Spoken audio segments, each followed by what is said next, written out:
You're running full speed, but the markets are faster. Quasar Markets Live brings the world's top financial minds to you. Everything you need to know in one place. Learn from elite educators and gain a competitive edge, leveling the playing field for you. Join the conversation. Quasar Markets Live. Good morning, Quasar Markets Live. Hope everyone is having a fantastic day. BigBeat will be in here in a few minutes. He's finishing up a meeting. Markets not starting off very strong. Most of the talk still all about tariffs. I mean, there's no way to sort of get around that. Let's get into a little bit about what is going on, though. There are headlines hitting the news here early this morning, and most of them coming in right now from our Secretary Bessent. And you have his first one here that discussions on the talks bill is going better than expected. I did see some senators and Congress people on the shows this morning, the Bloomberg, CNBCs, seem to be saying the same thing. Bessent also said that as of right now, China is the only country that's escalated on trade. So again, BigBeat's talked about how good news is what we need to see. Maybe we'll start to see it here. He also made it clear that he will be taking the lead when negotiating roles, the lead negotiating role on the tariffs.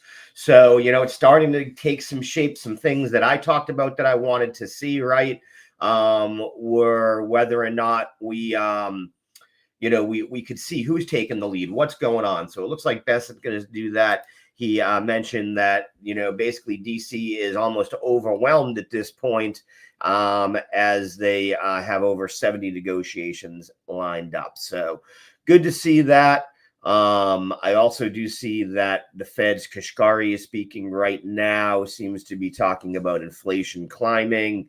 So we'll have to get into that. But let's get into some of the charts. Let's talk about what is going on so far here today.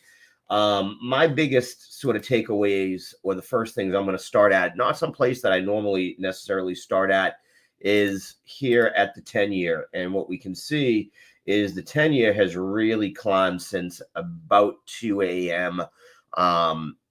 Yesterday. So it has been on a steady rise from about 3.9 up all the way to 4.439 right now. It had gotten as high, I think it was 4.513. So again, any relief that people, myself, this is one that upsets me a little bit because I am somebody that I talked about it. I bought a new home over the last couple of years and have a free refinancing available to me.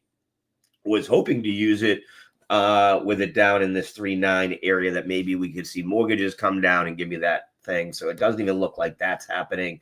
So, you know, that's where I'm sort of looking. Rates have me a little nervous. It's something I definitely want to talk more with BigBeat about when he gets in here.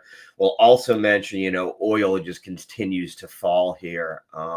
You know, and what we're seeing is a flight to safety everywhere pretty much, right? And what I say that is we're seeing bond sell off also. We've seen gold pick up in the last day here. Gold was up about 2.2%, but you know, that's after declining pretty rapidly for 3 days from its high of 67 down to a low below 3,000. So, you know, it had pulled back pretty significantly here. You know, and this surge in the treasury yields is what I'm talking about. That's coming on, spiked to 4.516. Now it has pulled back a little bit, but again, man, that I don't like to see that coming up too. And there is some important things when it comes to treasuries that we got to keep a close eye on. We do have a pretty big upcoming treasury auction set for today. We're going to sell 39 billion in 10-year notes and 22 billion in 30-year notes. So it could see us what, you know, this foreign demand looks like. You know, is anyone going to be buyers of U.S. treasuries right now? So we've seen, you know, a little bit of a run like I said here, is investor sentiment. We've seen a flight to cash. Bonds have sold off despite being safe havens, and we've seen all the experts warning of an early stage bear market. And then even further, like I said, U.S. Treasury is impacted because investors are offloading U.S. Treasury, worried about that big R word, right? We keep seeing more and more talk of it, so we'll see what happens there. When it comes to the stock markets in general, S&P 500 has experienced, a significant downturn. It's lost 5.8 trillion in market value over 4 years, marking its steepest decline since inceptions in the early 50s. So, we definitely still have this going on. And then what we've also seen is the dollar depreciation. Dollar, which is, typically seen as a safe haven asset, back above 102 here. So we have seen a little spike off the bottoms here, but again, well below that 102.6 and well below that 103.47 that we sort of look at here. And, still down below those levels. So, we're definitely at the whims of that. Did take a look. There are a few winners so far this morning. There aren't a huge amount, but we will point them out here. XHG, which is Exchange Tech, a real estate development company. They are up about 3.09% here in the early morning hours. I will warn that this is a Chinese penny stock. Another overseas stock doing pretty well today is Ryanair, which is, Europe's sort of biggest airline there, especially for inter-Europe travel, up 4.64%. Kingsoft Cloud, which we know, again, a Chinese cloud name, up about 3.18. So we're seeing a little bit of Chinese love here, and that's after the huge beatdown they've taken here over the last month. One that we've talked about here on the show, Newmont. Newmont is a mining company, does a lot of different things when it comes especially to copper, a little bit of gold, other things. Newmont up about 2.85. And then one chip company having a good day so far today is ASML, up 3.88. Again, a stock that has been severely beat up. 52-week high is 1,110, trading towards, or was trading towards the lower side of that. Now up at about 618 here this morning. So nice jump up there. That's a tough one, Coca-Cola Europe, but that is up. PEG, which is Public Service Enterprise Group, an electronic utility company that just had earnings up about 1.42. What is most positive to me so far this morning is Delta, and how Delta is faring here this morning after their earnings. I'm looking for my ticker on it here. Because they had dropped here in the pre-market. We're down almost a full percentage point after posting good earnings. So if we, sort of break into their earnings a little more, we can see that they came in at an EPS, or an earnings per share, 46 cents that had been estimated at 38 cents. So a nice 21% beat to the upside. Hold on one second while I blow my nose. I apologize.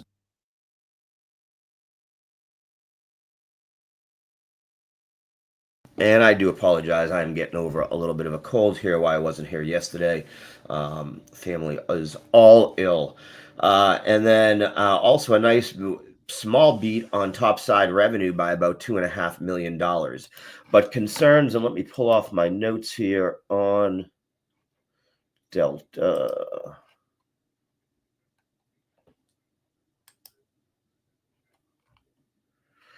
Was the carrier withheld its full year outlook due to the broad economic uncertainty. So what they did, which maybe we'll see more during earnings, and we'll see how the market reacts to them if that is the case, is they said, you know what, we're going to take a little, few seconds, few minutes here to let tariffs digest before we make a call and give you full fiscal year.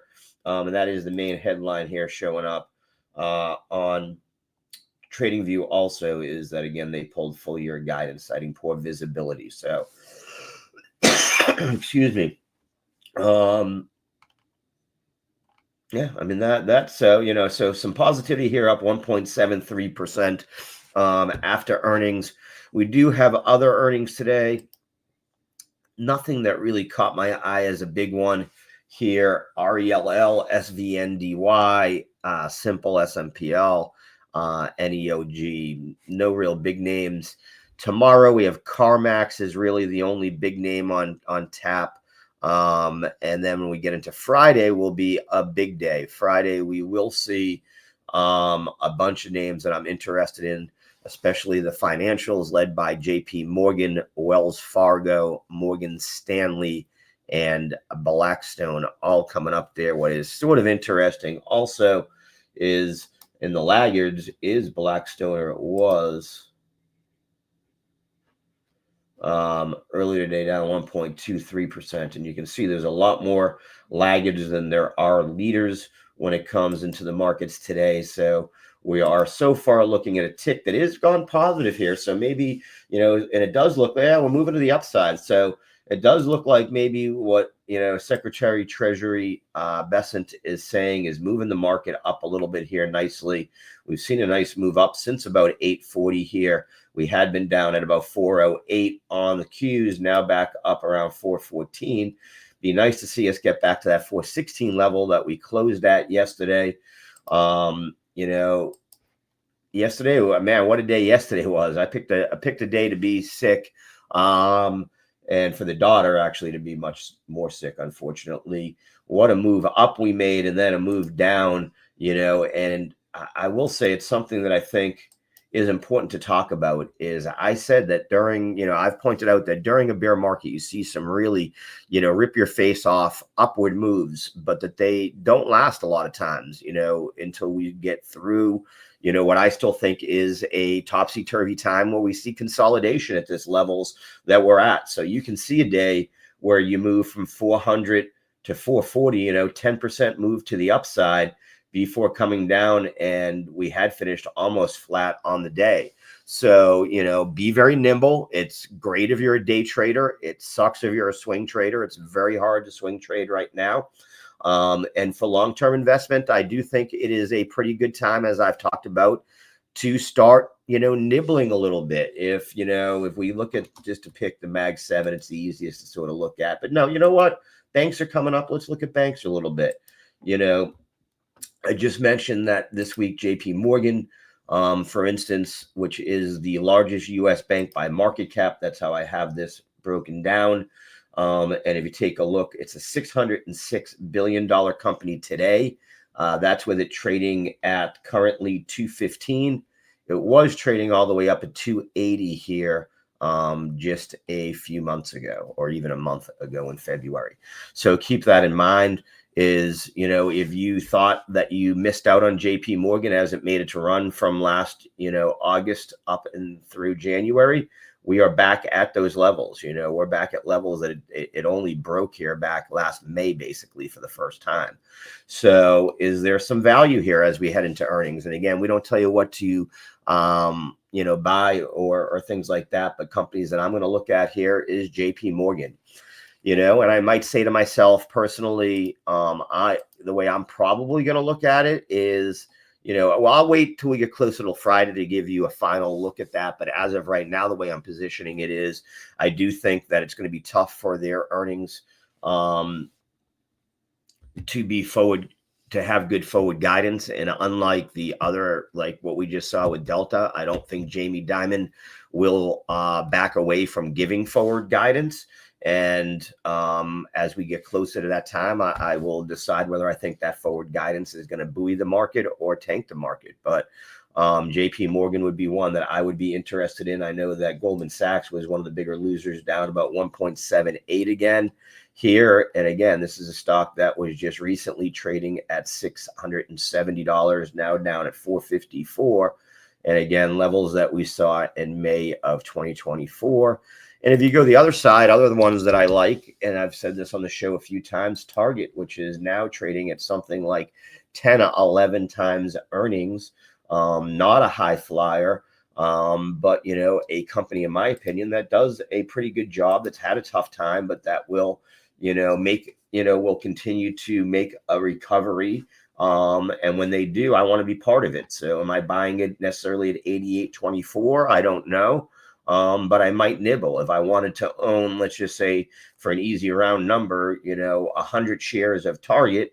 Maybe I start to buy my first 10, and get my, a first 10% or 20% stake as I'm looking to make that, acquire for more of my long term. The place, the spot for me personally that I am sticking out of, like I said, is swing trade. I'm loving the scalping opportunities that are out there in the market right now. I'm using them. I use them with Bitcoin.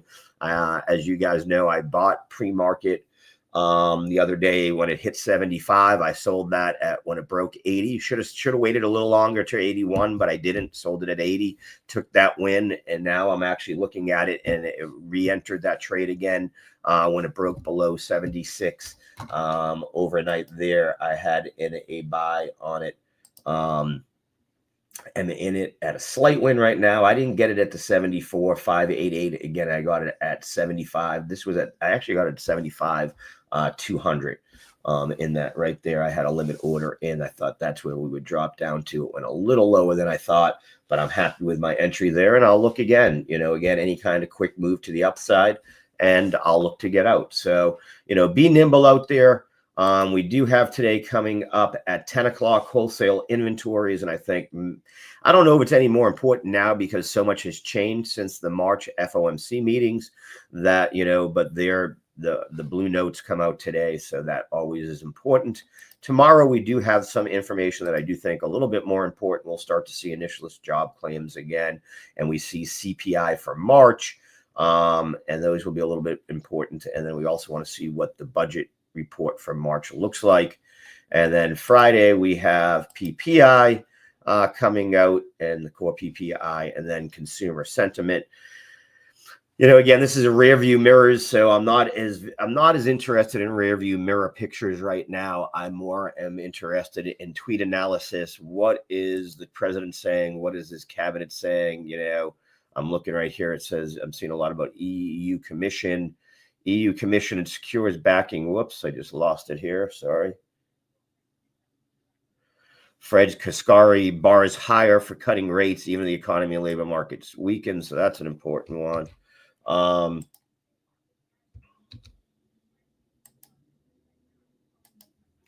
So again, doesn't look like we are cutting rates as quickly, that they're in on that. So that has me a little bit worried. No monetary policy response, up or down, should be off the table, says Kaskari. So now, wow, the market probably is going to like that. It does. So the market's liking what Kaskari's saying right now, and we are positive moving closer to the day. So we are seeing a nice little move to the upside. What I like is Bitcoin and gold and silver sort of led this charge. They picked up steam earlier last night and are continuing to show some steam. So commodities are leading the way. Maybe we can get a little bit of a melt up day. I'd love to see it today. I could see that. You could sell me on a quick little melt up day. I don't think we see an explosion without China getting more involved, because that's the one thing is China's definitely not going away. For those that maybe didn't see that either, they struck back again. They've raised their tariffs to 84% in regards to ours going to 104. So we will see that, play out. They've also blacklisted companies, and DuPont was under definite pressure here. DD, I always forget. I always type in 3Ds and it doesn't work. Down about another 1% this morning as they are hitting more regulatory, issues there in China. So advanced decline right now at negative 1800. So that's not a bad spot.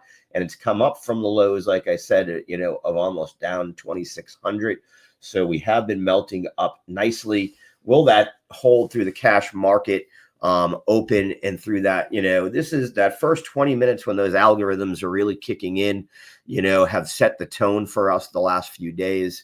So we'll see what happens here. Yesterday, that carried us, for a few hours in a really positive way. And then, as more tariff talk sort of hit the news, and the other part was we had the fake news come out first that tariffs were being suspended. And then when the White House came out and said, no, that wasn't true, that's what really dumped the markets, what made the markets take off and made them then dump. So we'll keep an eye there. Let's see. So Secretary Treasury Bezin, today under my direction, FinCEN published a first of its kind report on fentanyl to claim innocent lives. Okay, well, that is as key as anything else I was looking at here.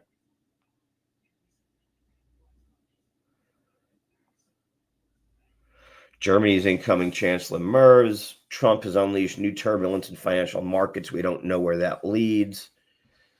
EU Commission says countermeasures can be suspended at any time should the U.S. agree to fair and balanced negotiated outcome. So that's a little bit of a hand across the table there out of Europe. That'd be huge, And I will say, I don't think I put up the thing. Besant, again, we've been talking about, we want to see that they have a plan, right? And now Besant is saying we've got a plan, and what that plan is we're gonna deal with our allies first. We're gonna get Japan, we're gonna get Mexico, we're gonna get Canada, and we're gonna bring them on board, and we're all gonna agree to a way to approach China. So that is about as bullish for me as I could hear out of this White House. So I am extremely, extremely happy to hear that. We'll see if it comes through, but I think that that's a huge positive on my part.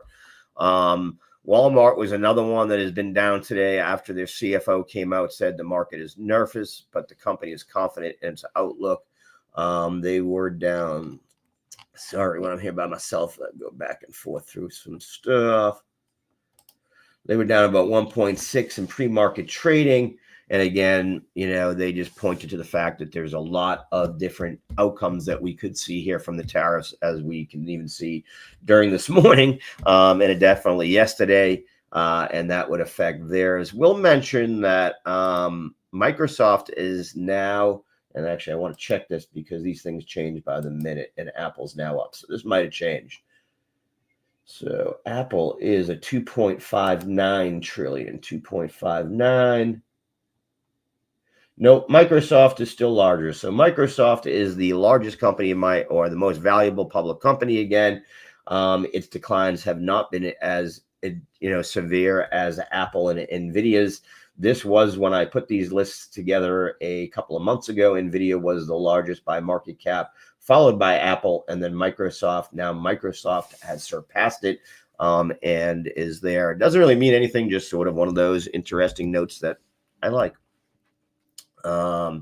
So we do see that. We are seeing more analyst reports starting to hit on the Mag 7. Apple is now up about 0.5%, but had been down in the pre-market after getting an upgrade by Jefferies. Jefferies reduced its estimate, though. And as we know, shares on Apple have been down almost 23% in the last 4 trading sessions, as most talk about the Apple iPhone are that it's going to be one of the hardest hit. We do have a few things moving to the upside. BTU, one of Steve's favorite when it comes to the coal industry, was up and is now up 11% here today after the president signed an executive order designating coal as a critical mineral for national security. So again, we know under the last administration, there had been a big, and after the last couple of administrations, well, not Trump's, there had been a move away from coal. So we are seeing the benefits those companies are getting here by sort of the Trump play and the resurgence of coal, which is definitely cheap energy, the cheapest of energies.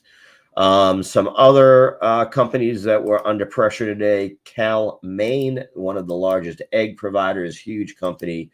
Calm, C-A-L-M, down about 9% over the last 2 days. They're sort of in the crosshairs of Congress and the Senate for maybe gouging when it comes to egg prices.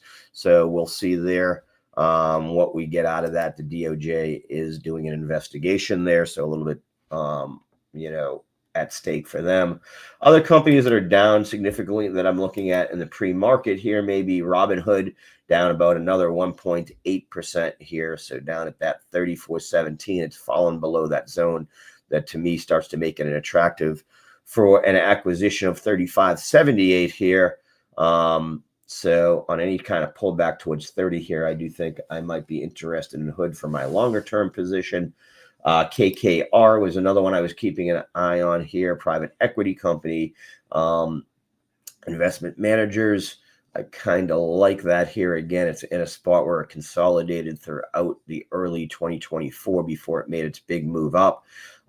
Again, when tariffs wear off and this stuff does, merger and acquisitions are a spot that a lot of us feel is going to be a beneficiary, and that's what KKR, specializes in. They were, the masters of the leveraged buyout.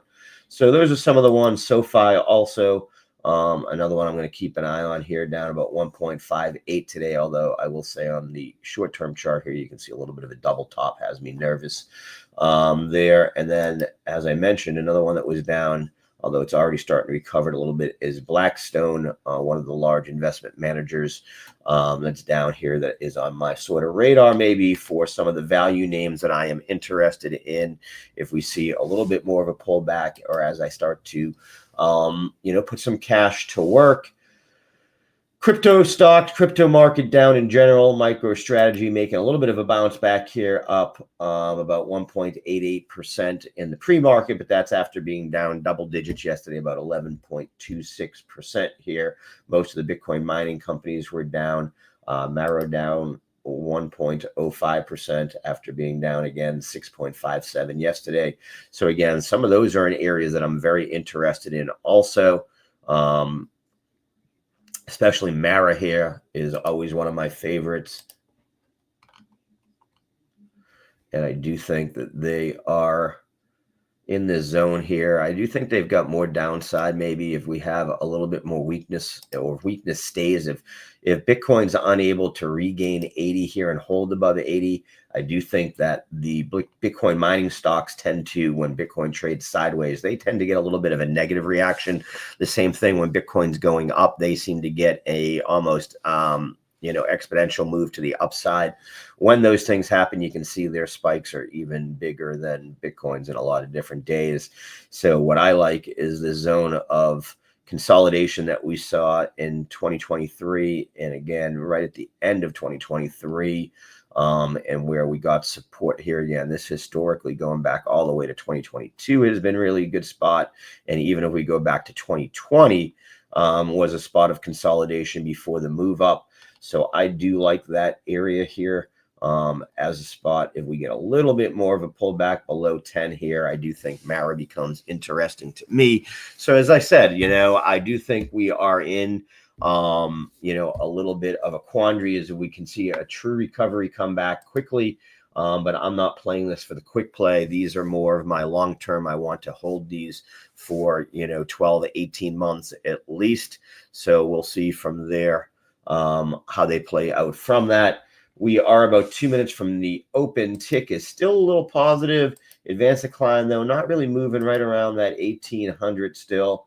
It has plateaued out in this area, so we'll see what happens there. VIX still highly elevated at 52.65. It's another one that's, I'd love to short it here. If I'm doing that, though, I'm playing that out a month or so. And I'm looking for, either buying puts down below this 28 level, I would actually look at that probably 30 level. Below that 30 level for next month would be what I'm looking at there. So it has time to play out. But that is definitely sort of the play that I would look at. I wouldn't be playing it for the upside. You could spike to 60, but I do think we get top heavy at 60 for sure. We are 1 minute from the open. Tick staying positive. Loving to see that. We'll be watching to see if VIX can come down. Other things right off the open I want to keep an eye on is gold. That's up 2.58%.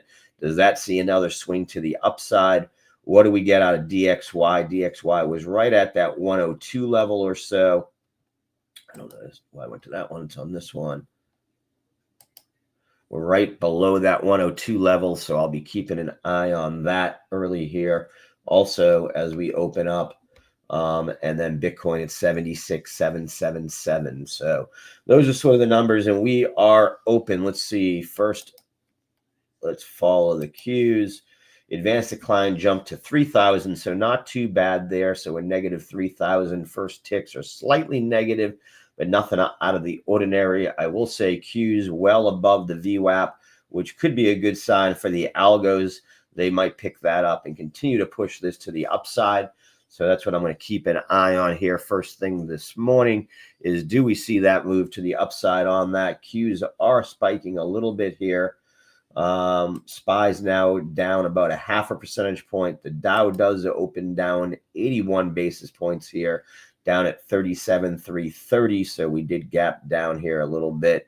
What I'm going to keep an eye on here personally, if you're looking at the Dow, in my opinion, you're saying, oh, do we stay, as long as we stay above yesterday's low of 37,103, gives us some breathing room to the upside. Any drop below that 37,103, I would be a little bit nervous here. I'll mark that for us. On the Dow, looking at the SPY here, now down 54. So SPY is, again, it broke through VWAP about 845, has been holding above it since, trying to move above the one standard deviation to the upside. So again, we're seeing a little bit of the algos move to the upside. Not a big move one way or the other so far, quite subdued. The Qs are the ones that are moving to the upside now, up 16 basis points here, has broken just above the one standard deviation. That's the green line you see here. Nice move to the upside, 417. There we go. Trying to move to the upside here, up almost a 0.5 percentage point. Let's take a look at the Mag 7, see what we've got so far.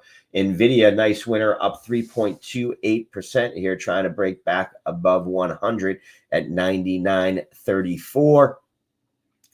Apple up almost a full up. There it goes, up over a full percentage point here this morning. Amazon up over a full percentage point. Tesla up 3 percentage points. So the Mag 7 pushing us up nicely here.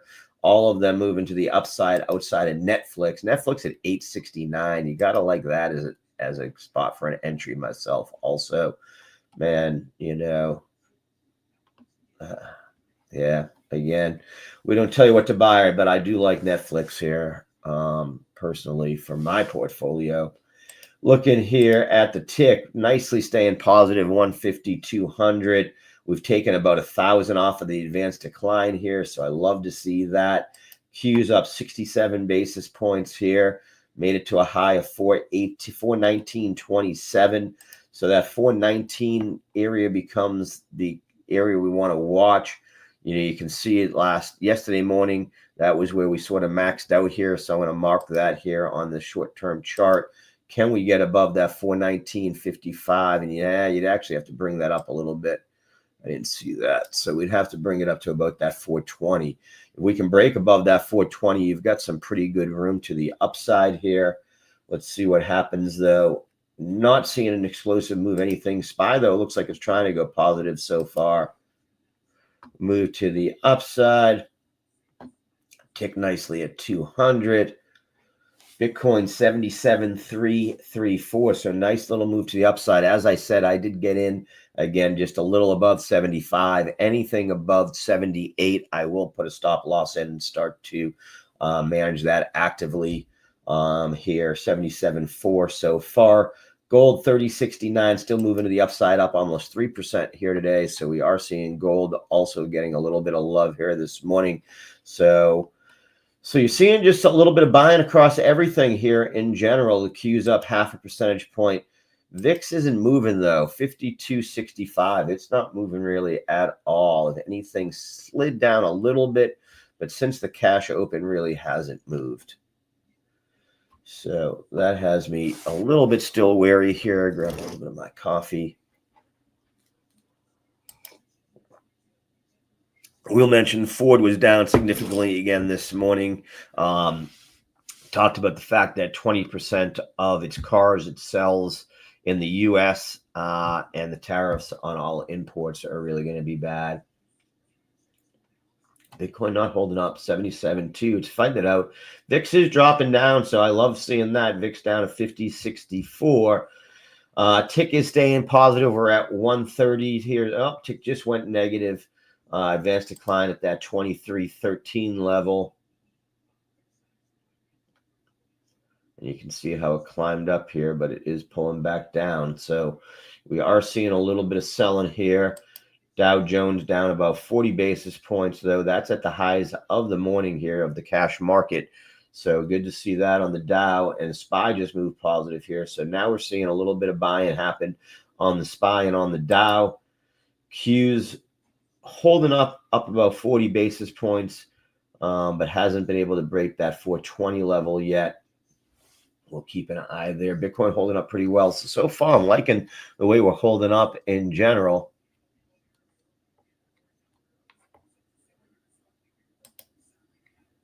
We do see a little bit of a pullback from those highs in the morning on NVIDIA. Again, NVIDIA got up at 99.60 before pulling back a little bit here. Apple now up 1.45%, though. Apple continuing to see a move to the upside here.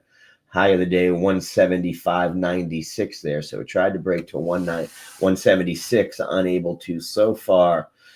Tesla's starting to see a little bit of selling here at that 227, 228 level. Towards the top again of that one standard deviation on the short-term chart versus VWAP. Tick still saying slightly negative here, so a little bit of selling coming across. Qs are up 30 basis points, but coming off of highs. And we do see the Dow and the SPY both still negative. VIX has moved back up. It got under 51, now back up slightly above 51. Let's take a look here what we've got. Well, our boy Hexeth talking about the U.S. will take back the canal from Chinese influence. Again, that would be a good thing in general. We know that Blackstone or BlackRock, I forget which one, I think it was BlackRock, purchased 2 ports from the Chinese, had Chinese leaders upset, and a good thing for us, in my opinion, that we're coming back.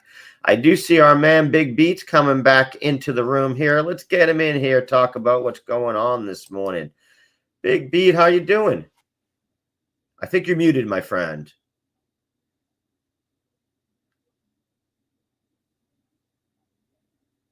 Nope, still muted. Uh-oh. Oh, I might have you muted.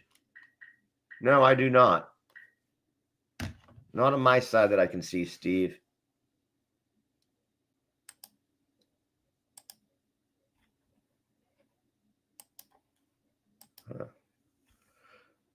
Okay, he's going to try to come back in, see if there's something going on with his mic here. Qs, though, coming back towards neutral. We do see the SPY down 42 basis points. Dow Jones now down 70 basis points. Qs are up 13. We're going to try one more time here. Okay, it's got to be on my side, Steve. Sorry, let me just do my settings here quickly here.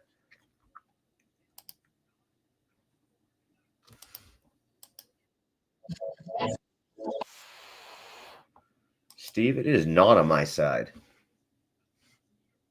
because I was able to play music across my speakers.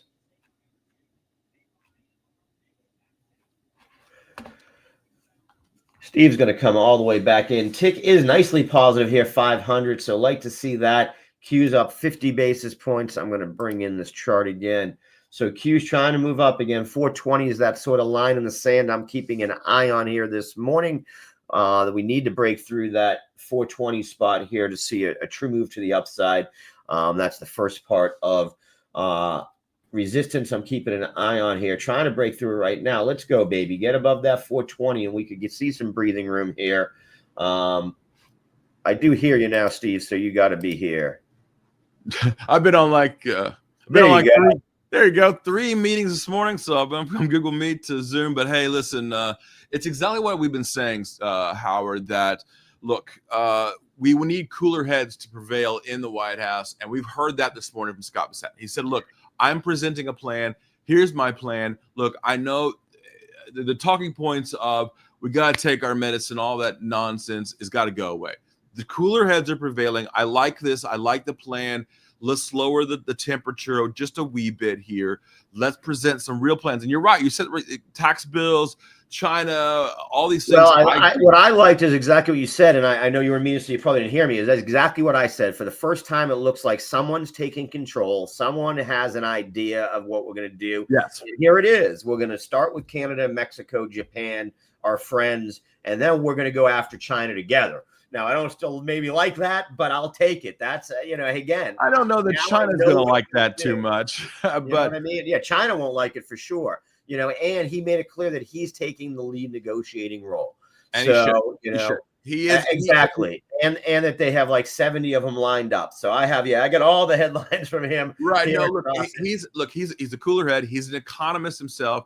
He's not the biggest fan of tariffs. He wants to lower the tariff. He wants to lower the temperature. I like all this. This is good. Clean out the Oval Office, clean out the chaos, and get back to business, right? I understand that there's a very finite amount of time to get this done, a year and a half. I understand that because I think the midterm is going to be very nasty for the Republicans. And so because of that, he knows that. And I like this. I like this deal a lot. And you know what? I think the markets will start to rally. Now it's going to take some time because there's some brokenness now in the markets and we're not quite there yet. But look, I like this and I think it's good. Yeah, I said this is, to me, I'm definitely my wish list. I brought up a lot of things like JP Morgan and Target and some names across different sectors I'm looking at. And if I want to I use Target as the example. If I want 100 shares today, I might get my first 10 of those for my long-term portfolio. Right. So, and we're wound up. I mean, we talked about this yesterday on Wolf Spaces, right? That look, everybody was down and sour and the world was ending tomorrow. And it could be further from the truth. The truth is that actually any good news that came out, you saw that yesterday when the fake news came out, we rallied 1,400 points in the Dow. Yeah, 10% on the Qs. I mean, yeah, that's what I said. Let me put this in perspective. The amount of money that was made and lost yesterday was in that half hour was $4.2 trillion. Yeah. $4.2 trillion. Do you know that the Chinese only own $864 billion of our bonds? So when people say, "Oh, China owns us," they don't own jack crap. They own a very little, and they're not selling anymore. They've slowed down their selling. They had about 1.3 trillion in December. It's 4 months later, and it's only 100 million per month that they've sold. So it's not a lot. So and the U.S. Actually, the U.S. taxpayer is the biggest person that's on the hook. So I don't know what Elon. Right. Well, that's who pays. Companies might lose revenue, and that happens. But the person who actually pays the tax bill on all of these, whether it's a VAT or a tariff, is the end user. It's us, right? Yeah, exactly. But look, I like this. Look, I've said this yesterday. If you liked NVIDIA at 105, I know I'm harping on NVIDIA. Why? Because you can't even buy the damn thing. Look, go out there and try to buy an NVIDIA card. Go on Amazon and try it, right? Ain't going to happen. So, these are cool things, and technology is still going. So I'm okay with this. We just need to clean up some of these issues. Trump is right. God, if you ever hear me say that again, I don't know. But he is actually right. We have been in a deficit with these countries for a very long time. But the sledgehammer politics that we've been talking about the last 2 weeks is outrageous. It's just terrible. It's not the way we should do things. The wheels of government does not move that fast as they should. Should they move faster? No, they're there in place for a reason. Okay. But now you've gotten rid of the cogs, the problems. Great. You fired them. Okay. Now put your people in there. Now get it done. This bit by bit by bit. You can't do it overnight. Great. But now you need a leader that can actually understands economics and understands the next level of this. And I think you do with Scott Bassett. I like this. I like this a lot, actually. Yep. Howard Lutnick, you're Commerce Secretary. You need to get away from the tariffs. You are literally Commerce Secretary. Your job is to have more commerce in the United States. Yeah. So let's do that, right? Yeah. But let's go to the next level of all of this. Which companies succeed because of this? And I think we saw this yesterday. Energy is not going to do well. I mean, my God, right now, the light sweet crude is now $57.82 a barrel. That's really bad. That's down to 55 earlier.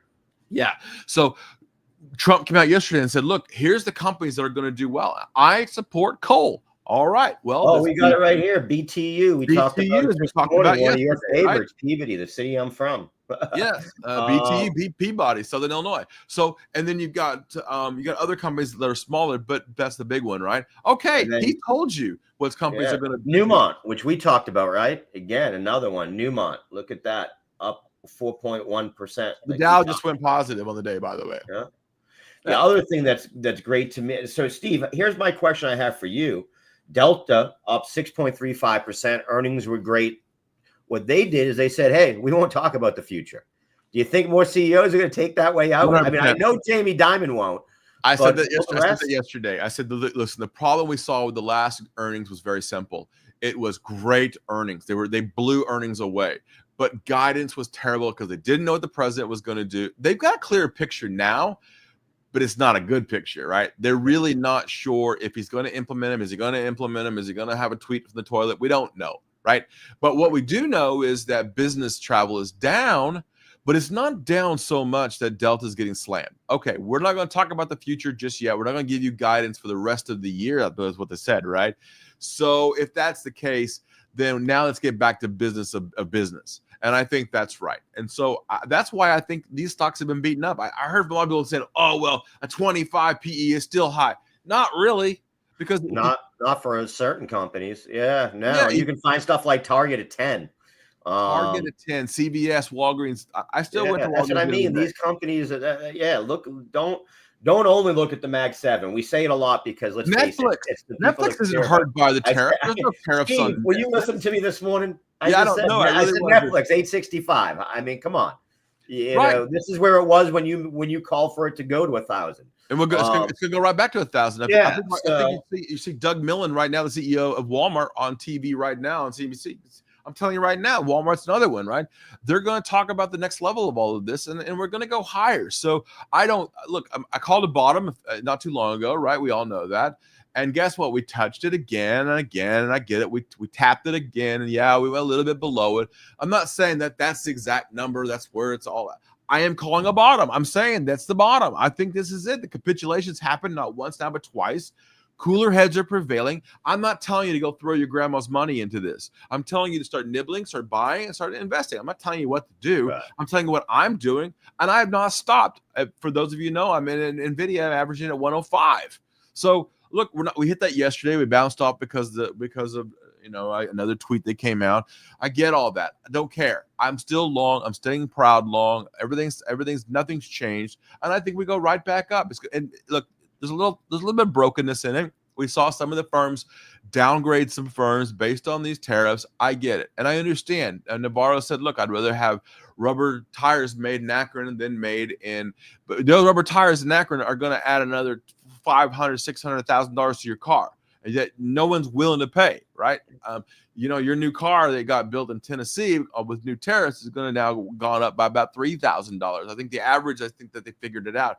On a 6, average family, 6,000 is roughly $3,800, right? Yeah. So for the average family, is going to go up. I buy a new car. New cars are going to be $6,000. Oh, roughly 6,000. That's right. Yeah.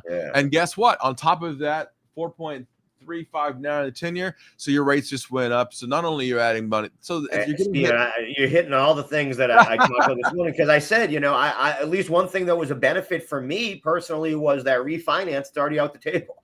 Right. And Kashkari came back and said, now, not only does he say the bar is higher for cutting rates, but both up and down should be back in the discussion.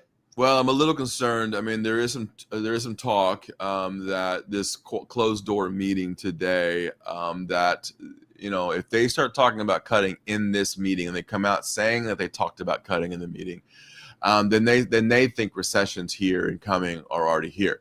Look, let me tell you something.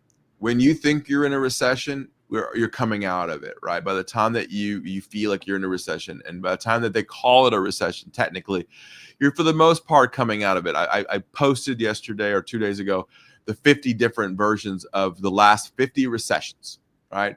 And what happened, and what happened after you're coming out in between those recessions. On the average, up 40% in the markets. So that's why I'm saying I feel like we're in a recession. While it's not, I get it's 2 quarters down. I have a master's degree in it, so I can tell you. Look, I'm telling you right now, it's the next version of this. When by the time that you come out of this, you will have already missed. Now, some people say, well, I'm okay with missing the next 5% because I want to catch the next 25. I want all 30%. I don't want to miss it. I fall in that case. I'm willing to. Okay. But I'm not, because I'm dipping. But I'm not willing to start swing trading.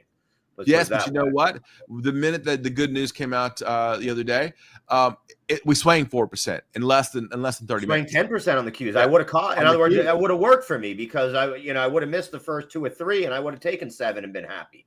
Again, you can trade. Did you do it? Did you do it? No, because you're nervous. You're right. Right. No, I was sick. I'm sure you are sick. Because I absolutely would have, and I did on Bitcoin. I rode Bitcoin. As you know, I bought it at 75. I sold it at 80, and now I just bought some more at 75 too overnight again when it hit.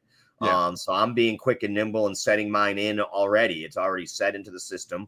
I made that big buy the other day at 77.3. I'm still at 70. We're at 77.3 right now, right? So I don't want to miss this move. If this thing goes to 100,000, it could go to 100,000 in a heartbeat. President says the United States is now buying Bitcoin. It ain't going to be 100,000. It's going to be 500,000, right? And do I care if it's 75,000 or 80,000? Hell no, I don't care. If it goes to 70,000 right now, and the president says we're going to buy Bitcoin, strategic Bitcoin right now reserves, it's going to $1 million almost overnight. There's only 21 million of them. How many can they buy? They can buy all of them with the money they have, right? It's we're at $2 trillion right now, or 1.3 trillion as Bitcoin, and the high was like 108,000 Bitcoin. It went to $2 trillion. Like they can walk in. That wasn't even what the move of the market was. Stock market yesterday, the market moved $4 trillion yesterday. So right now, I don't want to miss any of these moves. And I think the markets have been beaten up so much. We've got so much bad news out there that any little good news coming out is crushing it right now. So I'll tell you, now there is some really additional, which we talked about yesterday, additional bad news, which is China soldiers on the front lines of Ukraine, and Ukraine captured those soldiers. We know they actually are there. That's a problem, right? Now China getting in with bed with Russia, getting in bed, then is the world splitting in two. That could be a big talking point, and I did talk about that yesterday on another show. That's an issue. But right now, no, I like all this stuff. Scott, cooler heads prevailing. We can come back to the table with China. Okay, then the stocks shouldn't be where they are today. They'll go right back up. But there is some brokenness now, and there is some skittishness in some of these traders. And I wouldn't tell anybody to go full boat, right? I never tell anybody that. As I always say, rule number 7 of BigBeat's rules: if a position makes you nervous, you're too heavy, right? Yep. So don't let any position make you nervous. You should have a thesis, right? My thesis, believe the thesis. So my thesis is still the same, that any kind of good news is going to, and that hasn't changed. I've not seen any change in that. So I'm okay with this. Nice. Tick is up nicely, 574. Advanced declines only negative 200. So we're getting close to it. Q's up 1.48% now. Once it broke through that 420 level, made a nice move to the upside. So definitely seeing some good strength in the market today. Now we got to see if we can get across that 424 area that it's stalled at so far on the Qs. SPY back above 500, up 66 basis points. And as Steve said, things moving to the upside. Steve, I also talked about the VIX that I still like to buying puts for next month down in that 29 area there when it was up above 52. So again, I still love that. Anytime it gets that spikes right now, I would not be trying to play it to the upside.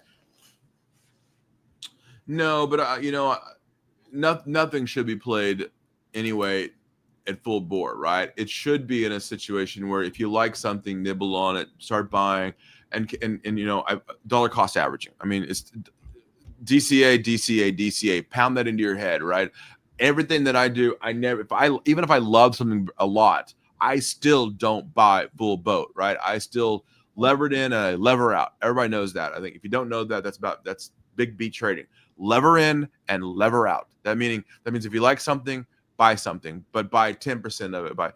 Always have a number that you have in your head. You should know in and you should know out. If you don't know where Howard told you specifically, I'm in at 75 on Bitcoin, I'm out at 80. He told you that, right? That's thesis trading. He knows where his numbers are. That's when charts come in play. He knows where he wants to be, and he knows where he's out because he knows where the volume is. He knows that's where the lever is. He told you that 100 times in the show. He's done it 2 or 3 times in front of everybody. It's the same thing, right? I think Nike shoes you can't even get them. I bought a pair of the new DNA. I still haven't got them. I'm expecting them today. I still haven't got them. I like them, and guess what? You're going to see the same thing, and that's my thesis. And if Vietnam gets together with no tariffs, price of those shoes are going to go down even more. And guess what? They're going to sell even more of those shoes because they're the best selling shoe. So I like that thesis, but I still didn't buy 100% of my position. So if I said my position is X, great. I'll buy 10% of it. If it dips, even better. If it goes up, great. I'll buy more. If it goes down, even better, because I know where my numbers are, right? If Bitcoin goes below 75,000, are you buying more, Howard? Yeah, well, first I'll get stopped out on this at profit, but then on this I'll buy it back. Yeah, yes, right? Yeah. Every time I have, Right. I just replace my DCA. I do DCA a little different, where I do it based upon the levels that I want to buy it at, not the date that I want to buy it at. Right. So what I do is every month, if I was going to put $250 in the daughter's Bitcoin fund, I take $250 and I load it in at a limit order where I want to buy it at a discount. And then that's where I get it, and I do it and keep doing it. This is in my swing trade account, and I've set my stop loss once it broke 77.5 down at 76.50, 76.500. So I'll make profit even on a drop loss to stop loss to there, and I'll take profit at 79.951 to be exact. There you go. Those are numbers. Yeah, I mean that's how I'll play it, and that's for me, that is a swing trade. That's about it. But everything's set. Like, again, because I have to go to the bathroom at some point. I'm gonna eat lunch. I'm gonna do whatever. And that I've heard too many people over the last 2 weeks tell me I was doing great, and then I went and did this and it went. Well, that's on you, because we tell you to have these things in place. You should always have limit orders in. And I was asked the same question the other day, and I said, look, when the market ran like that, I had trailing stops orders in. If you don't have trailing stop orders in during this time, I don't know what else to tell you. And if you don't know what they are, I'm happy to teach you, right? It's an order that you put in there. You say, if it falls, as it goes up or goes with you, if you're shorting and it goes the other way against you, you lock in your profit. So if you buy a stock at $10 and you want out at 20, instead of putting your limit order in below the $10, as the stock price goes up, you put the limit order, it trails behind this at a 10% or whatever percent you set it at. And I set mine usually at right around 4%, right? So if it falls immediately, I'm out.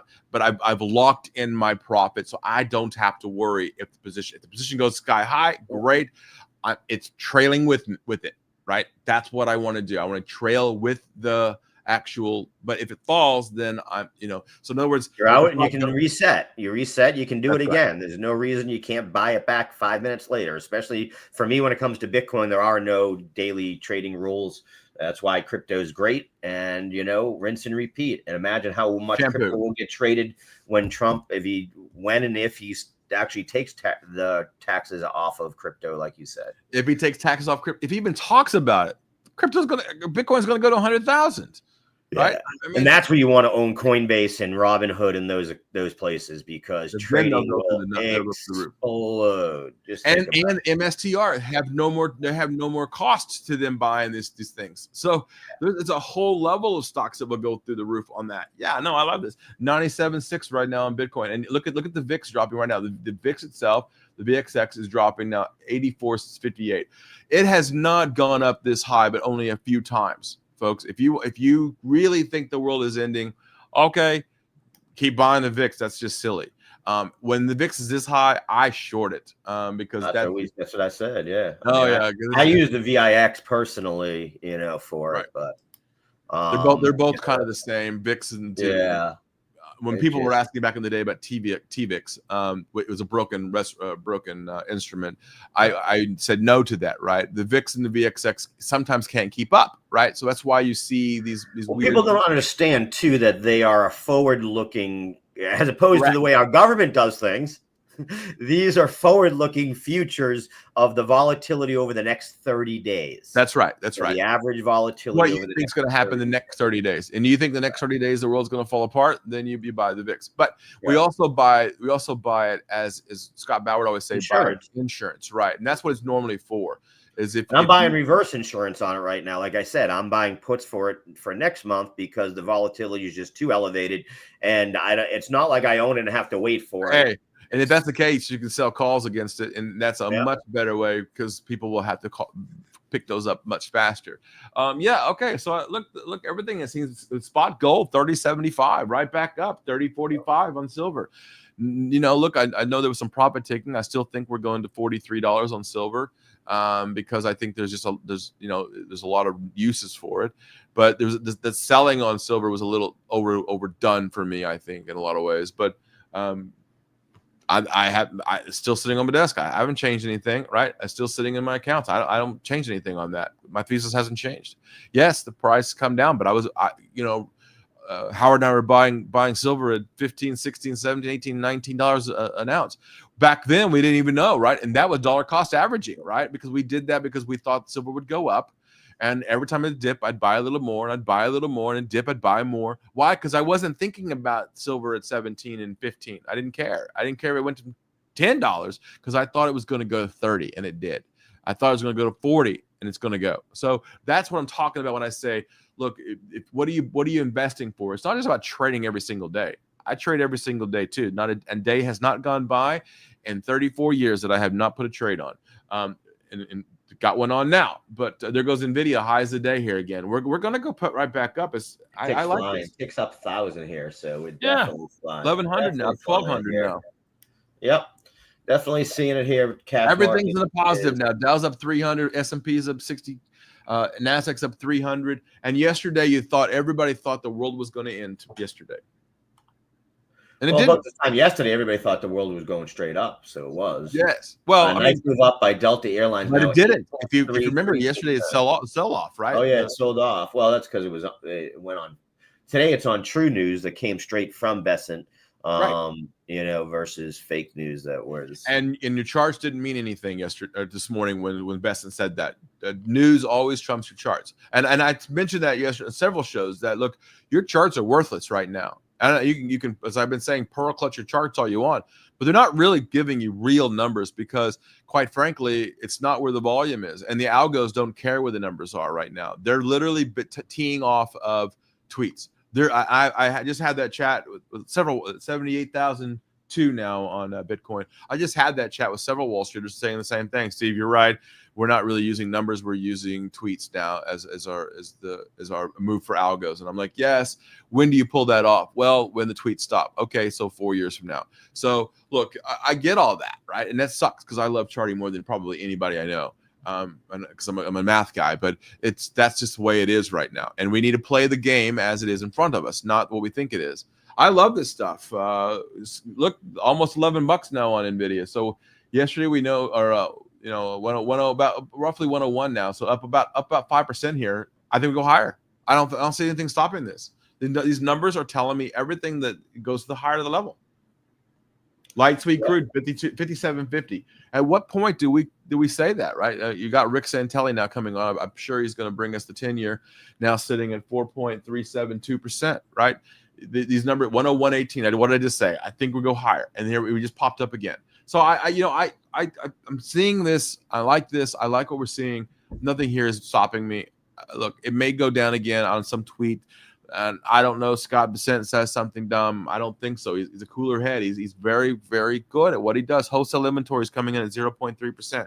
That's in line. So that should push things up as inflation is not really getting out of whack again. So all these things that we said, any good news is pushing the markets up again because I think they're oversold. So I don't want to be a broken record. I'm still long. Yeah, absolutely. You've made your thesis abundantly clear. On it here. We'll see what happens here. We've recovered about to the same level that we closed at here on Monday. So let's see if we can get back above that and hold above that here this morning on the Qs. That 425 level was the spot that we closed Monday at. So that's what I'm sort of keeping an eye on here. If we can hold above that. SPY now up 1.1%. Same sort of thing there. I'm looking at Monday. We closed at 505. Can we get above that 505 and hold? To show that this is more than just a quick little tidbit and can have some staying power and melt up throughout the rest of the day.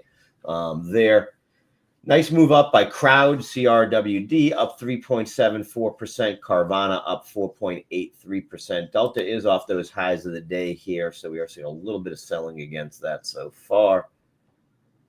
Levi Strauss, which had earnings yesterday, up about 5.15% after making a big move up and then retracing most of that.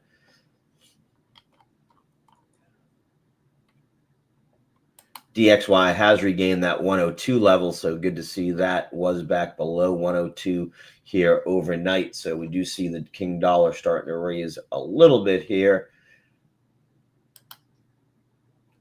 Mixed bags across banks here. JP Morgan up about 60 basis points. Bank of America and Wells Fargo both still down pretty significantly here.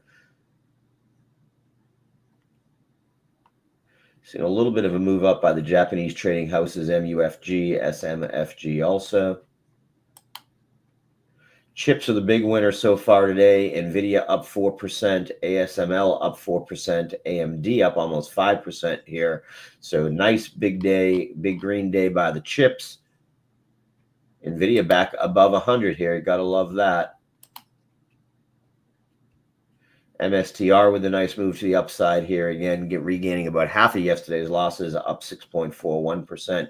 Coinbase, nice 4% move to the upside also here today. So,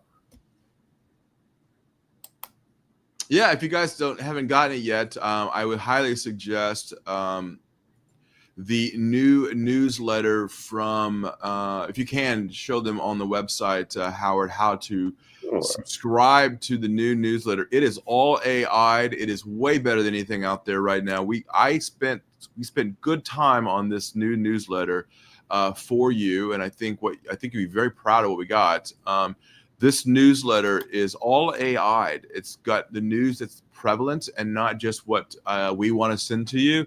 It's not what we're trying to sell you. You can actually sign up, subscribe, and get this newsletter, and you will see a newsletter that gives you data and news that you didn't even know was happening, that is affecting the markets on a way that you didn't even know that it was affecting. And you can see it right down there at the very bottom down there. You can subscribe to the newsletter, put your all you got to do is put your email address in. That's it. We don't even ask for anything more, just so you can get it. We think if you can, I will show my screen here, Howard. I will put my newsletter up there. Yep. I'll pull mine off here. And I will share my screen here. Well,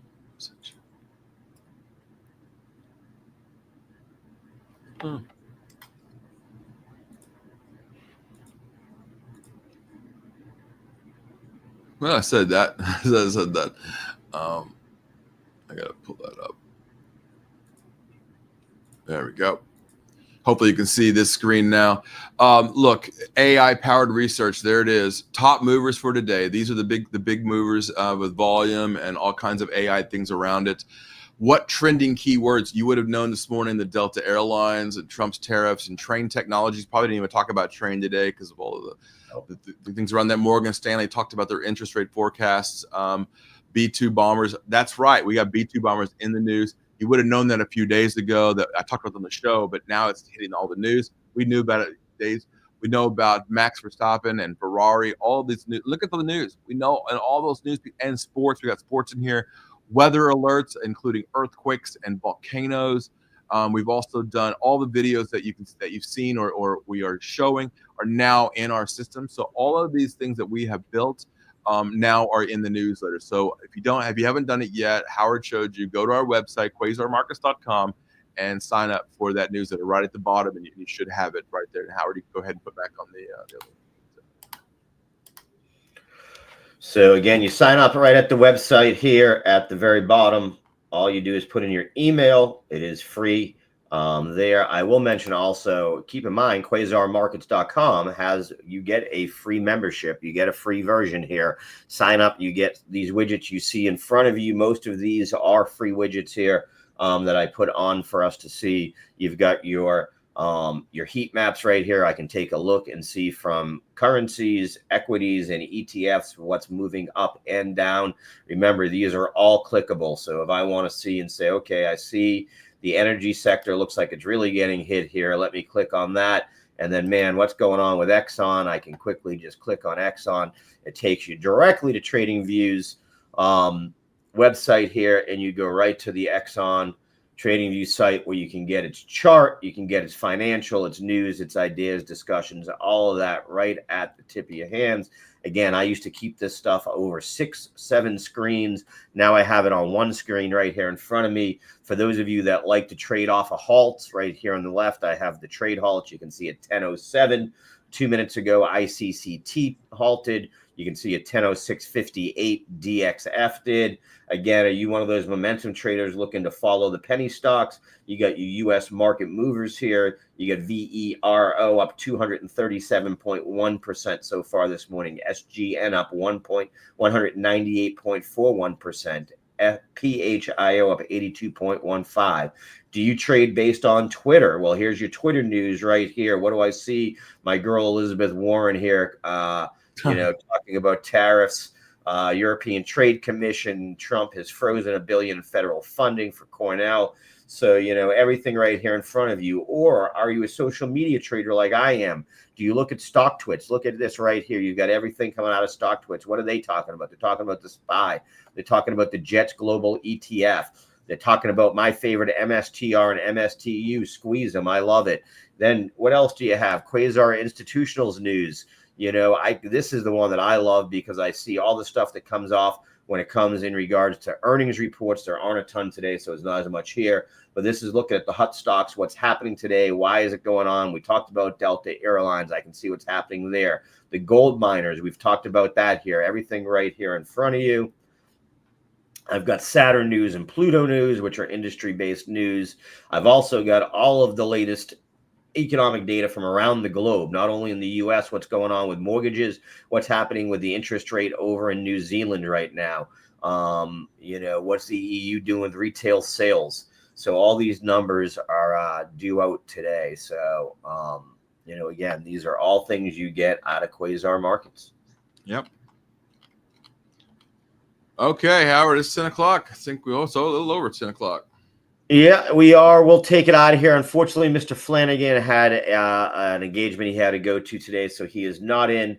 I will be back in a little bit with Agnieszka Wood, and we go from there. So thank you guys for joining us today at Quasar Markets Live. Make sure to hit the follow button and join at quasarmarkets.com. We will see you tomorrow morning.